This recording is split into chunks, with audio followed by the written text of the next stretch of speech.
хорвоо хүн дахин төрдөөсөн боо хүүгээ минь дэлэхэд ээж минь та бид бүхний бас ахмадуу самтлаг гэж яагаад нэрлсэн бэ гэхээр ирээдүйд одоо гэр бүл маш олон болоосоо сайныг бас хүмүүст урайлаа, олоолаа хүчтэй байдаг. Ерөнхийдөө одоо нийгэмд залуучууд маань ганц хоёр хүүхэдтэй байгаад байхгүй. Олоолаа байх чи ямар сайхан юм бэ? Олоолаа байх чи яасан аз жаргалтай байдаг юм бэ? Юу юунаас үнэлшгүй.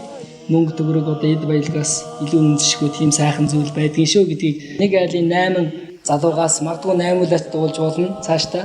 Тэгээд одоо 5 улаагаар бас ингээ гараад дуулна гэдэг бол бас хүмүүст тийм сайхан огшоосон зүйлийг өгч чадж байгаараа бас бид нэр дотор их баярлаж яваа. Цаашдаа яг тэр одоо зорилгоо мартахгүйгээр ахын дүүс гэдэг хамтлаг олон сайхан Монголын аз жаргалтай гэр бүлүүд ийм олуулаа болно гэж одоо бэлгшээдэг ярьдаг тийм болох юмсан гэж бодож байна да.